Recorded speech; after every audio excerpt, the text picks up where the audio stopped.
그냥 내가 믿습니다라고만 부르짖는 게 믿음의 요소가 깊어지는 게 아니에요.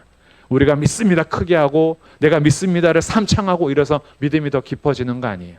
믿음의 요소에는 세 가지가 있습니다. 오늘 누가복음을 시작하면서 누가복음이 어떻게 쓰여졌는지를 살펴보고 누가복음이 쓰여진 목적이 오늘 1장 1절부터 4절까지 나오거든요. 그래서 그 내용을 한번 우리가 파악해 보도록 하겠습니다. 자, 누가는요 이방인입니다. 아니 어떻게 이방인으로서 복음서를 쓸 수 있었는가, 이 정도도 우리가 한번 문제 제기를 하면서 참 귀한 사람이구나라는 것도 알게 되고, 하나님께서 복음서를 기록하게 할 때에도 차별이 없으셨구나, 유대인들만 쓰게 한 것이 아니라 이방인 중에서도 그의 눈으로 복음을 받아들일 수 있게 하시고 그 복음을 기록할 수 있게 하셔서 4개의 복음서 중에 하나의 복음서로 우리에게 남겨 하나님의 말씀으로 기록하여 전달되게 하셨으니, 단지 말로만 유대인과 이방인이 차별이 없으신 것이 아니라 실제로 이방인의 눈으로, 이방인의 붓으로 그가 동일한 예수 그리스도를 전할 수 있도록 허락하셨다라는 것에 깊은 생각을 할 수가 있게 되죠. 그리고 누가에 대한 또 다른 정보는요, 의사라는 것을 알 수 있습니다. 이것은 나중에 바울이 사랑받는 의사 누가만 나와 함께 있다라고 하면서 그가 직업은 의사였구나라는 것을 알게 돼요. 어느 날부터 누가는 의사의 이 신분을 가지고 사도 바울의 주치 역할을 했을 것으로 보입니다. 사도 바울과는 언제 만났냐 하면요, 정확하게는 알 수 없지만 성경에 등장하는 것은 사도행전 16장 이후에 등장하는데, 사도행전 16장은 전도여행 2차입니다. 이 2차 전도 여행 중에 처음으로 누가가 등장합니다. 누가가 기록한 성경이 2개가 있어요. 누가복음과 사도행전. 사도행전도 누가가 기록한 것인데, 이 사도행전 16장에서 누가가 자신을 드러낼 때에 자기 이름을 쓰지 않고요, 우리가 이렇게 등장합니다. 우리 하면은 나도 포함된 거죠. 그래서 바울과 바나바가 다녀왔다, 마가가 갔다 이렇게 하면은 내 입장에서 제 3자를 쓴 거라면 우리가 같이 갔다라고 하면 내가 포함된 거잖아요. 그래서 그 우리가가 등장하는 것이 사도행전 16장에서 등장을 해요. 그래서 우리가 이 행적을 본다면 누가는 사도 바울과 2차 전도 여행 때 합류한 사람으로 보입니다. 그러니 그 전에 만났을 수도 있는데 합류해서 출발한 거는 2차 전도 여행 때라는 거예요. 그리고 2차 전도 여행도 같이 가고요. 2차 전도 여행이 3년 과정입니다. 이때 같이 했고요. 그리고 3차 전도 여행도 함께 다니는데 3차 전도 여행은 4년의 기간입니다. 이때 함께 했어요. 그리고 3차 전도 여행이 끝날 때가 예루살렘으로 갈 때인데, 3차 전도 여행을 끝나고 예루살렘에 갈 때 사람들이 바울에게 가지 말라고 얘기했어요. 왜냐하면 예루살렘 가면 체포된다. 사람들이 너를 결박할 거다. 환란이 기다린다고 한다. 성령께서 우리에게 가르쳐 주셨다. 바울이 가면 고생할 거고 환란 당할 거야. 그것을 우리에게 알려주셨으니 바울을 말리면서 예루살렘에 가지마라고 하지만 바울은 가죠. 끝까지 갑니다. 이때 갈 때에 누가가 같이 갑니다. 바울에게 환란이 있다라는 것을 같이 들었지만 같이 고생하기 위해서 주의 복음을 전파하는 일에 생명도 아까워하지 않는 바울과 동일한 마음이 되어 나도 함께 가겠다라고 해서 가요. 근데 진짜로 예루살렘에 갔을 때 감옥에 갇히게 됩니다. 예루살렘에서 체포됐다가 가이사라 감옥에 갇히게 되는데, 가이사라 감옥에 몇 년 있었냐 하면 2년을 있게 됩니다. 그 2년 동안 총독이 바뀌는데 벨릭스라는 총독에서 베스도라는 총독으로 바뀌어요. 이 벨릭스 총독 때에 감옥에 갇혔는데, 벨릭스 총독은요, 자기 총독의 역할을 제대로 안 합니다. 유대인들이 예수 믿는 사람들을 싫어하고 특히 바울을 죽이려고 하는 걸 알고 있어요. 그러니까 유대인들을 봐서 바울이 무죄인 걸 알면서도 풀어주지 못하는 거예요. 왜냐하면 풀어줬다가 유대인들한테 미움 당할까 봐. 그리고 또 바울에 있는 감옥에 있는 바울을 찾아가서 계속 뭔 얘기를 걸어요. 혹시 돈 좀 받을까 하고. 그래서 아주 야비한 사람입니다. 바울에게도 조금씩 붙어서 돈 좀 받아내려고 하고 유대인들 때문에 바울을 석방시키지도 않고 그러는 사이에 2년 정도가 지나가요. 그러다가 벨리스 총독 이후에 베스도 총독이 이 자리에 왔는데 베스도 총독은 조금 그래도 의로운 사람인지라 재판을 정확하게 하기 위해서 바울이 2년 동안 감옥에 있으면서도 제대로 된 재판을 못 받았다라는 것을 알고 바울의 재판을 진행하는 사람이 베스도예요. 이렇게 해서 재판이 다시 시작이 되는데 바울이 베스도와 아그리빠 왕에게 가이사에게 상소합니다. 가이사는 로마 황제예요. 바울은 로마 시민권자였거든요. 베스도가 재판을 할 때에 바울이 잘못한 게 없어요. 무죄라서 당장이라도 석방시켜 줄 수 있는데 로마 법원에다가 상소했기 때문에 너를 로마로 보낼게 라고 해서 로마로 가게 되거든요. 그래서 이후의 과정이 이제 로마 행입니다. 그러면 제가 이 이야기를 왜 했냐면 요 2년 기간 때문이에요. 자, 예루살렘에 가서 가이사랴에 체포된 기간이 2년이라 그랬죠. 이때에 누가가 함께 갔어요. 누가는 감옥에 갇혀 있지 않거든요. 바울만 갇혀 있는 상태예요. 이 2년 동안 누가가 한 일이 뭐냐면 예수님의 행적을 찾아서 기록을 남기기 시작한 기간이 바로 이때입니다. 바울이 감옥에 갇혀 있는 동안 누가는 예수님 활동했던 곳들을 다니면서 예수님의 자료들을 모으고 그리고 직접 방문하고 사람들을 만나고 이야기를 듣고 그러면서 정보들을 쭉 모아요. 그러고 나서 쓰는 기록이 바로 누가복음입니다. 그러니까 누가복음은 누가가 스스로 얘기하기를 이렇게 얘기를 해요. 1장 3절에 그 모든 일을 근원부터 자세히 미루어 살핀 나도. 그 모든 일을 근원부터 처음 시작할 때부터 자세히 살펴봐야 자세히. 그러니 들려오는 복음에 대한 소식들이 아직 입으로만 전해지고 있을 때예요. 복음서를 기록해야겠다라고 생각해서 사람들이 처음부터 쓴 것이 아니고 처음 제자들은 예수님이 하늘로 올라가신 것을 봤죠. 하늘로 올라가실 때 천사들이 나타나서 뭐라고 하죠? 갈릴리 사람들아 왜 하늘만 쳐다보고 있느냐? 이 예수는 너희가 본 그대로 다시 오실 것이다 라고 했어요. 그래서 예루살렘에서 예수님 말씀하신 대로 성령이 오기를 기다리면서 기도하고 있었죠. 그리고 성령님이 약속하신 대로 왔습니다. 제자들은요. 성령의 임재하심 속에서 성령의 강림 사건 이후에 두려워 떨던 모습들을 벗어던지고 밖으로 나가서 예수가 그리스도임을 전파하고 다녔습니다. 그리고 아직 기록을 안 했다는 거예요. 입술로 전파하고 다닌 거예요. 전파하고 다니면서 이들이 생각했던 건 뭐냐 하면 예수님이 금방 오시겠다라는 거였어요. 왜? 본 그대로 오신다고 했기 때문에 예수님이 금방 또 오실 줄 알았죠. 그러니까 예수님 오시기 전에 이 복음을 전할 수 있는 성령의 강림이 왔고 성령의 강림 속에서 이들이 증인이 되어 복음을 막 전파하고 다닌 거예요. 근데 시간이 지나고 있어요. 1년이 지나고 2년이 지나고 10년이 지나고 20년이 지났는데 예수님이 안 와요. 예수님이 금방 올 줄 알았거든요. 근데 금방 안 와요. 그래서 우리가 살아생전에 예수님이 안 올 수도 있겠다. 그러면 어떻게 해야 돼요? 예수님을 말로만 전해서는 안 되겠죠. 예수님에 대한 이야기를 기록해놔야겠다. 그때부터 기록한 것이 복음서인데 제일 처음 기록된 복음서가 마가복음이에요. 마가복음 기록 연도가 55년경입니다. 그럼 예수님께서 승천하실 때가 약 30년경이거든요. 그러니 한 50년으로만 봐도 20년 이후에 적은 거예요. 그 처음에 그 20년 동안은 예수님에 대해서 기록해야겠다라고 생각을 하지 않고 말로 복음을 전한 거죠. 이미 성경이 있었으니까 이들은 구약 성경이 있었잖아요. 창세기부터 말라기까지 성경이 있었어요. 그리고 이 성경이 증언하고 이 성경이 우리에게 예언하신 분이 바로 예수님이야 라고 증언하고 다녔던 거예요. 근데 예수님이 금방 오실 줄 알았는데 안 오시니까 예수님에 대해서 말로만이 아니라 글로써도 전파할 필요가 있다라고 여겨서 처음에 마가가, 그 다음에 마테오가, 그 다음에 누가가 이렇게 기록을 하고 요한은 제일 나중에 써요. 보통 마가복음, 마태복음, 누가복음은 50년에서 70년 사이에 썼거든요. 누가 먼저냐라는 것은 조금 더 차이는 있지만 어쨌든 50년에서 70년 사이에 마태, 마가, 누가가 기록이 됐어요. 그럼 요한복음은 90년경에 이것이 다 쓰여지고 나서 20년이나 더 있다가 쓴 게 요한복음이에요. 그 예수님이 요한 때까지도 안 오셨고, 요한은 몰랐겠지만 2000년이 지나도 아직도 안 오셨어요.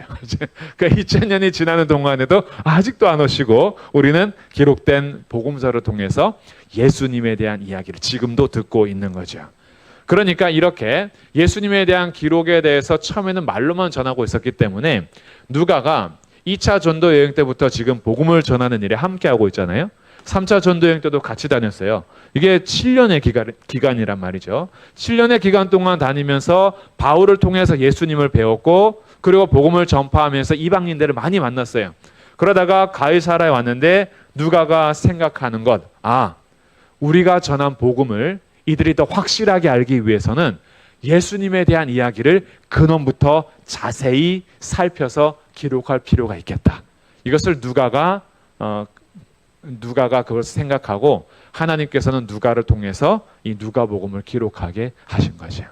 그러니 누가복음은 자세히 살폈다 그러니까 자세히 썼다는 거예요. 마태, 마가, 누가, 요한복음 중에서 제일 길까요? 짧을까요? 자, 이제 여기서 살짝 헷갈리는 게 있어요. 분명히 마태복음은 28장까지고 누가복음은 24장까지예요. 그렇죠? 장수로는 마태복음이 더 길죠. 근데 절수를 따져봐야 돼요. 절수를 따져보니까 누가복음이 마태복음보다 80절이 더 많아요. 그러니까 누가복음이 더 자세히 쓴 거예요. 마태도 대충 쓰지 않았거든요. 누가가 이겼어요.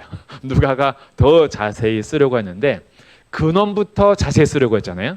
마태복음은요, 시작이 어떻게 시작되냐 하면 아브라함과 다윗의 자손 예수 그리스도의 계보라라고 해서 아브라함부터 바벨론으로 끌려가서 돌아올 때까지의 이야기에서 마리아에게서 예수님이 나셨다. 예수 그리스도의 나심은 이러하니라. 마리아가 남편 요셉과 정혼하고 그와 동거하기 전에 천사가 이 요셉에게 말해줍니다.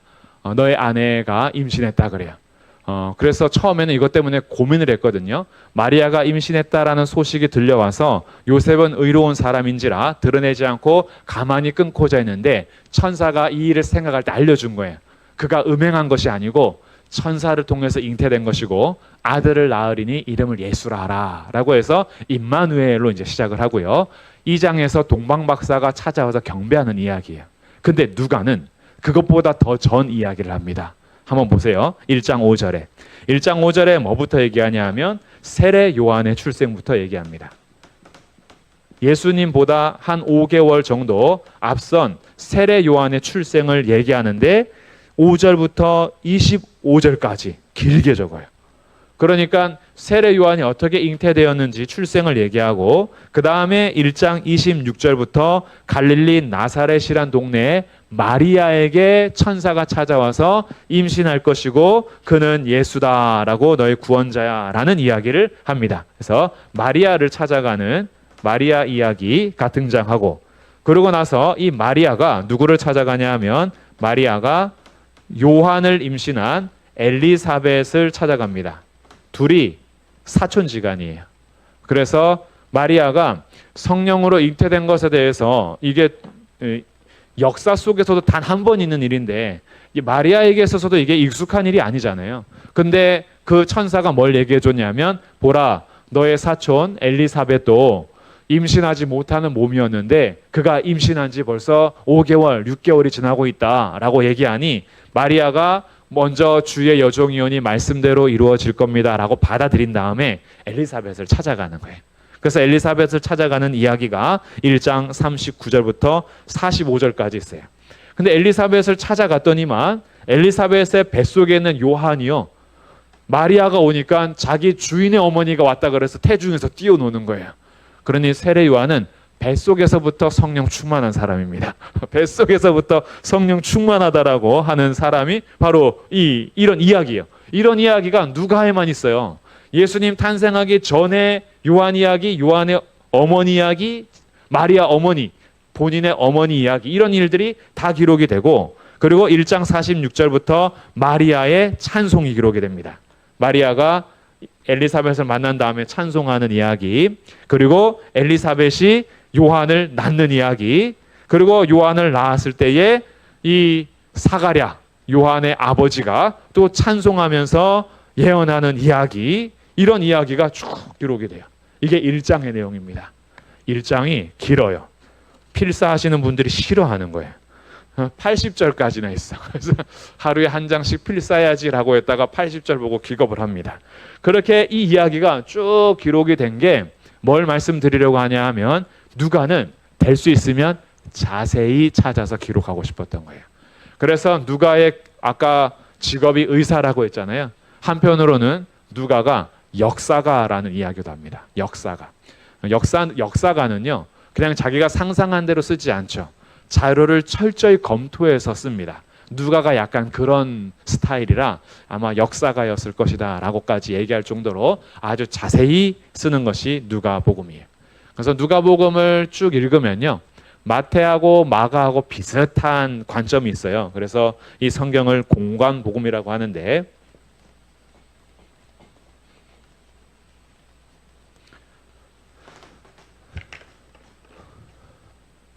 마태복음과 마가복음, 누가복음이 관점이 비슷하다 그래서 공관복음이라고 합니다.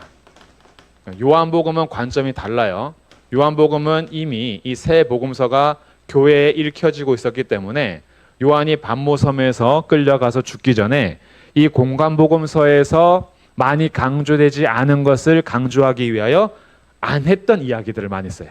그러니 관점이 좀 달라서 요 세 개는 비슷한 관점인 공관복음이라 하고요. 요한복음은 제4복음서 이렇게 얘기하긴 합니다. 어쨌든 이 복음서가 있는데 마태, 마가, 누가복음이 비슷한 관점을 가지고 있어서 성경을 마태복음부터 쭉 읽어가시는 분들은요, 이거 분명히 읽었던 건데 마가복음에 또 나와요. 그리고 마가복음에서 읽은 건데 누가복음에 또 나와요. 헷갈려요. 이거 어제 읽었던 건가? 하루에 한 장씩 안 읽고 좀 여러 장씩 읽으시는 분들은요, 이거 읽었던 것 같은데 라고 헷갈릴 수 있을 정도로 똑같은 사건들이 많이 나옵니다. 그리고 쓰는 그 기록의 방식도 갈릴리에서부터 저기 위에서부터 예루살렘으로 이동하는 순서로 성경을 기록을 해요. 이게 무대 배경입니다.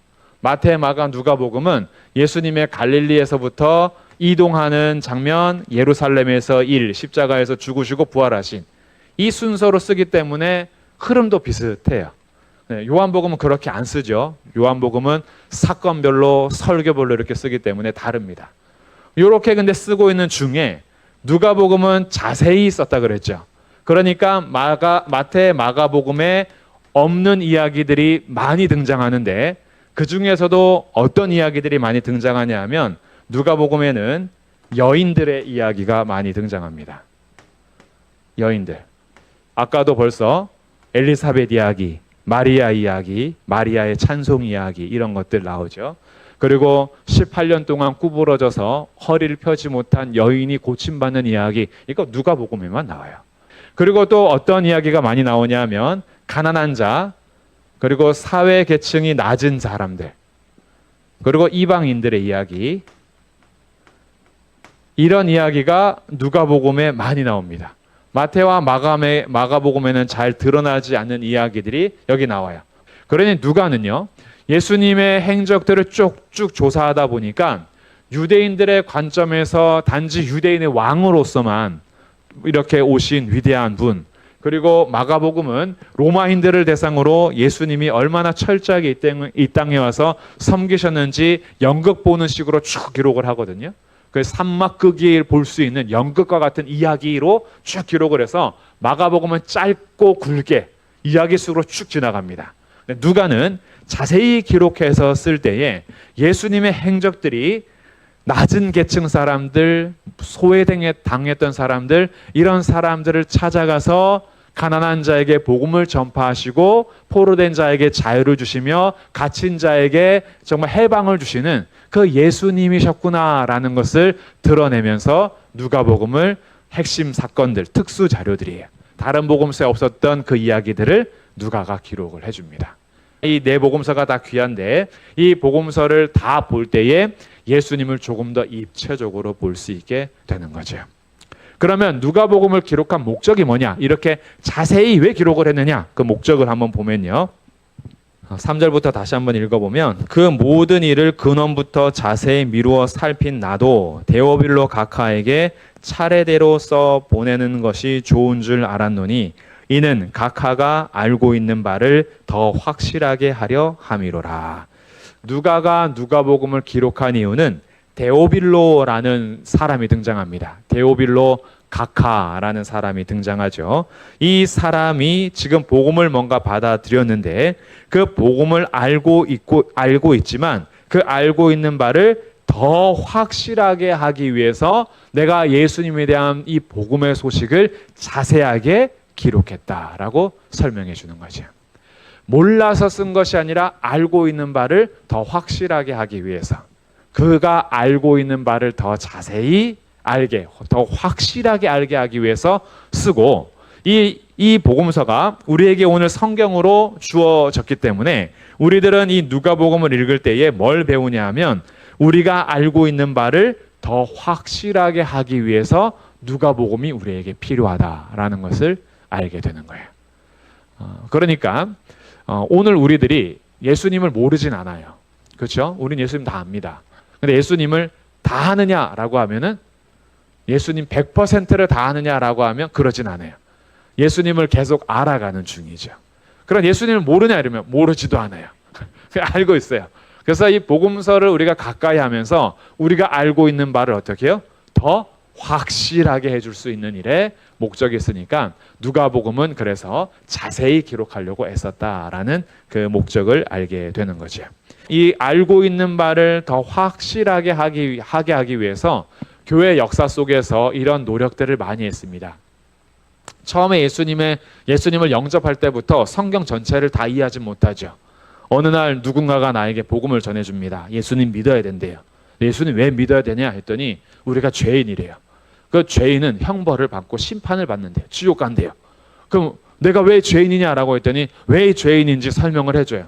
그럼 어떻게 내가 구원을 받는데, 우리 죄를 위해서 십자가에서 대신 죽으신 예수님을 믿기만 하면 우리 죄가 깨끗하게 용서되고 천국 갈 수 있어. 예수님 믿어야 돼. 아 그래? 알았어. 그럼 내가 예수님 믿을게. 그래. 그럼 너의 죄를 회개하고 예수님 믿어라. 뭐 이런 이야기부터 이제 시작을 하는 거죠. 처음부터요. 자, 예수님을 내가 전할게. 창세기 1장 1절. 태초에 하나님이 천지를 창조하시니라. 이 태초에 하나님이 천지를 창조하시니라는 건 뭔 뜻인지 쭉 설명하고, 자, 첫째 날 빛을 만드셨어. 둘째 날 궁창 만드셨어. 그 다음에 아브라함 이야기해주고 야곱 얘기해주고 요셉 이야기 해주다 보면요, 복음 듣기 전에 도망가 버려요. 이 복음을 전할 때는요, 성경 창세기 1장 1절부터 쭉 설명 안 하죠. 핵심 예수님 사건을 얘기해 주는 거예요. 그래서 예수님을 영접한 다음에 교회 오니까 교회 와서 배울 게 있어요, 없어요? 배울 게 더 많은 거예요. 배울 게 너무 많아요. 그래서 내가 믿는 예수님에 대해서 더 확실하게 하기 위해서는 마태, 마가, 누가, 요한복음을 배우면 예수님 이야기는 더 확실해지고, 근데 예수님 이야기가 여기만 있지 않아요. 구약에서부터 이미 시작되는 하나님의 이야기를 쭉 듣다 보면은 예수님의 이야기가 더 확실해지고, 이 이후에 사도행전부터 요한계시록까지 이야기를 계속 들으면 내가 믿고 있는 바가 점점점 더 확실해지는. 그래서 우리 평생 성경을 통해서 내가 믿고 있는 바를 확실하게 하는 건데, 이 일을 돕기 위해서 교회 역사 가운데 만들어낸 것이 뭐냐 하면 교리문답이라는 거예요. 교리문답. 그래서 알고 있는 바를 확실하게 하기 위함입니다라는 누가복음 1장 4절에서부터 교회 역사 속에서 우리가 알고 있는 바를 확실하게 하기 위해서는 문답식 교육이 좋겠다. 이렇게 하고 나서 교리문답, 이 교리라는 것은 성경에서 말하고 있는 것들을 이 주제들을 따라서 요약을 해두는 거예요. 그러니까 우리들은 이 성경 전체가 다 배워야 할 것인데, 성경 전체를 다 배울 때 이제 문답을 하는 거죠.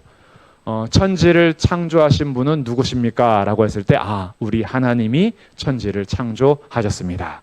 천지를 창조하신 분은 어떤 분이십니까? 전능하신 우리 아버지 되십니다. 예를 들어서 이렇게 문답을 하면요, 그럼 우리가 확실해지는 거죠.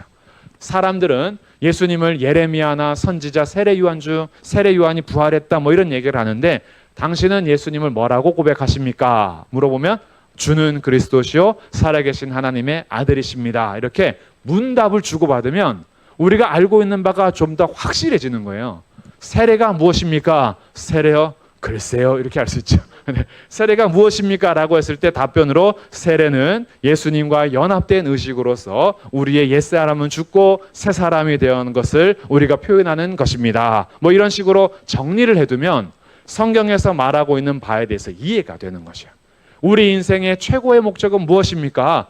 우리 인생의 최고의 목적은 하나님을 영화롭게 하고 영원토록 그분을 즐거워하는 것입니다.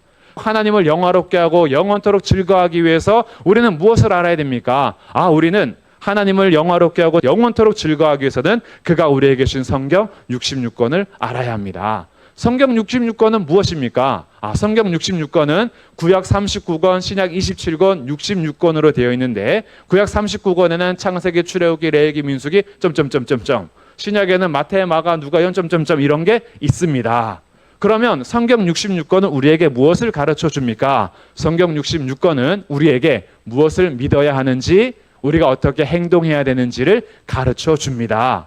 이런 식으로 문답이 주어지면 내가 예수님을 믿고 신앙생활하는 게 이런 거구나. 하나님께서 우리에게 요구하신 것이 어디에 잘 요약되어 있습니까? 네, 우리가 어떻게 행동해야 되는지 십계명에 잘 요약되어 있습니다. 십계명의 내용은 무엇입니까? 네, 십계명의 내용은 제1계명 나 외에 다른 신을 내게 두지 말라. 이런 식으로 정리를 한 거예요. 주일은 왜 지켜야 합니까? 주일은 이렇게 해서 지켜야 합니다. 기도는 왜 해야 됩니까? 기도는 이러이러하니까 해야 됩니다. 기도의 모범은 무엇입니까? 기도의 모범은 주기도문입니다. 주기도문의 내용은 무엇입니까? 주기도문의 내용은 하늘에 계신 우리 아버지. 이렇게 쭉 정리를 해둔 것을 교리문답이라 그래요. 그러니까 우리가 신앙생활하면서 어렴풋이 알고 있는 것들이 많이 있어요. 단어를 늘 듣는데 할렐루야가 무슨 뜻인지 정확히 아는 사람도 있고 대충 아는 사람도 있고, 아멘 하는데 아멘이 무슨 뜻인지 정확히 아는 사람이 있고 모르는 사람이 있고, 성만찬 매주 하지만 성만찬의 의미를 제대로 아는 사람이 있고 성만찬 의미를 모르지만 매주 하니까 하는 사람이 있고, 다른 거예요.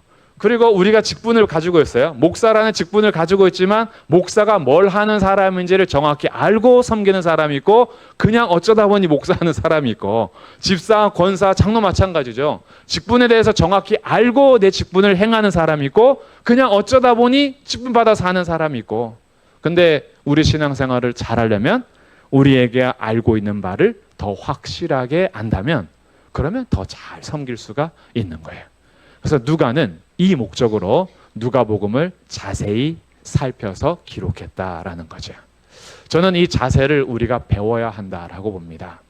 누가만 그렇게 하는 것이 아니라 먼저 우리들이요, 내가 알고 있는 바를 더 확실하게 알아가는 우리 믿음 생활이 되기를 축복합니다. 그냥 어렴풋이 얼렁뚱땅만이 알고 있는 것이 아니라 정확하게 아는 것이 굉장히 중요해요. 정확하게 알지 못하면 고집만 생기고요, 그 고집 속에서 정확한 내용이 아닌 전통만 생겨요. 이 전통이 무시될 수는 없어요. 전통은 굉장히 중요하고, 전통이 내려온다라는 것은 역사가 있다라는 것이거든요. 근데 이 전통이 만약에 성경에서 벗어난 것이라면 개혁할 줄 알아야죠. 근데 그 개혁을 하려면 성경을 바르게 알아야 제대로 된 개혁을 하는 거예요. 그러지 않으면요, 색깔 가지고 싸웁니다. 카펫을 빨간색으로 해야 될지 파란색으로 해야 될지 검은색으로 해야 될지 이런 거 갖고 싸우는 거예요. 페인트 칠을 초록색으로 할지 파란색으로 할지 하얀색으로 할지, 이거는 본질적인 게 아니거든요. 근데 이런 것만 가지고 논쟁을 하는 것은요, 우리가 본질을 너무 멀리하고 있기 때문이에요. 아무 상관없어요. 무슨 색깔로 하든 그냥 마음이 제일 상할 사람 말을 들어주면 돼요. 색깔을 정할 때 누가 제일 마음이 상할까? 그 사람이 제일 마음이 상할 것 같다 그러면 그 사람 의견대로 하자. 난 마음이 덜 상하니까. 난 빨간색을 주장했는데 난 빨간색 안 해도 마음이 덜 상한다면 저 사람 파란색 주장했는데 저 사람 말 안 들으면 교회를 떠날 것 같아. 그럼 파란색 하면 되잖아요, 그냥. 그런 거는 문제가 아니에요. 우리가 정말 더 확실하게 알고자 하는 것은 진리의 말씀. 진리의 말씀에 대해서는 우리가 분명히 알고자 하는 것이 중요하고요. 또 하나, 이거는 나만을 위한 게 아닙니다. 내가 진리의 말씀을 확실하게 알고자 하는 것은 다른 사람들에게도 이 내용을 확실하게 전달하기 위함인 거예요.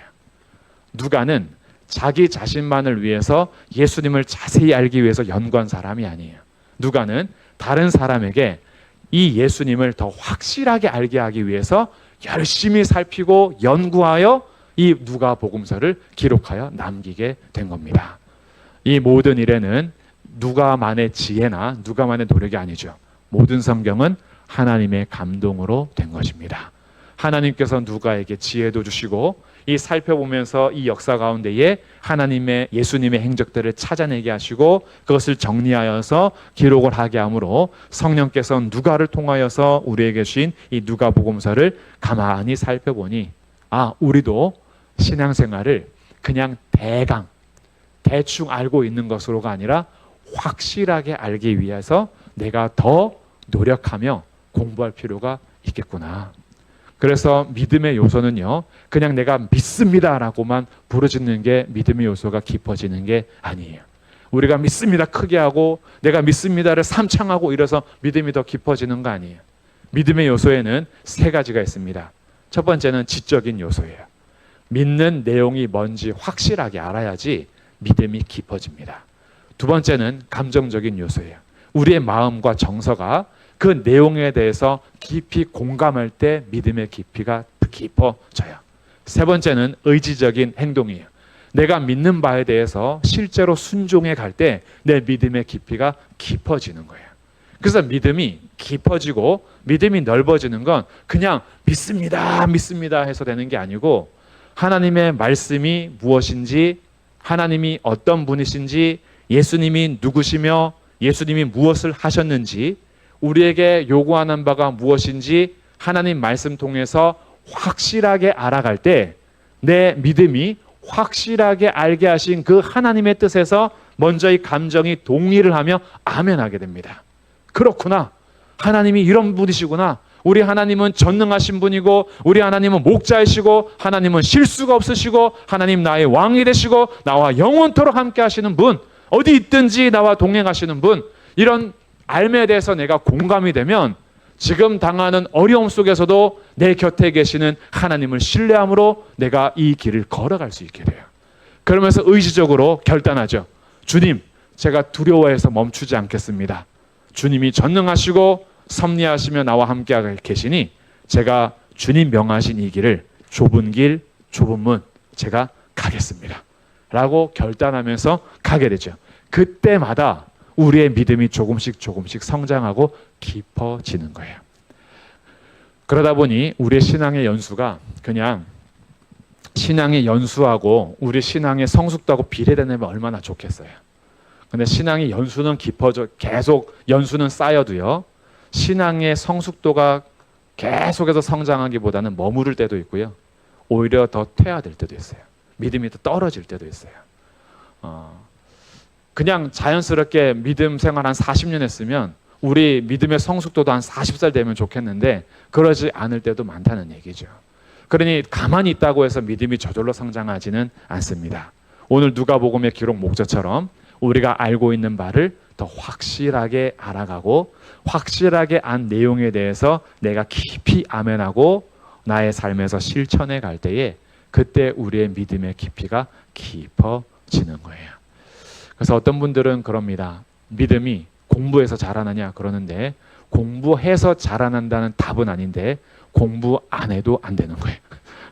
하나님 말씀을 배워야 하는 것이고 하나님은 우리에게 성경을 주셔서 배우고 확신한 일에 거하라 그랬지 아무것도 하지 않고 가만히 있으면 알아서 믿음 깊게 해줄게 그러지 않으셨어요. 그러니 배우는 게 맞고 그 배우는 것에 있어서 나만 확실해지는 것이 아니라 내가 확실해지면요. 누가 흔들릴 때 그를 붙잡아 줄 수 있는 거예요. 너가 지금 그거 오해하는 거야. 성경도 오해하고 하나님의 능력도 오해하니까 너가 그러는 거야. 성경은 분명히 이렇게 말씀하시고 하나님은 이런 분이셔. 확실하게 얘기해 줄 수 있으면 흔들리는 성도가 붙들릴 수 있고요. 무엇보다도 우리 가족에서 자녀들이나 아니면 우리 다음 세대들에게 확실하게 전해줄 수가 있는 거죠. 그래서 우리 믿음의 성도들이 이 누가복음의 목적에 따라서 우리가 알고 있는 바를 더 확실하게 알아가면서 믿음의 깊이가 깊어지고 다른 사람들을 도와줄 수 있는 그런 우리 믿음의 성도들이 되시기를 주님의 이름으로 축복합니다.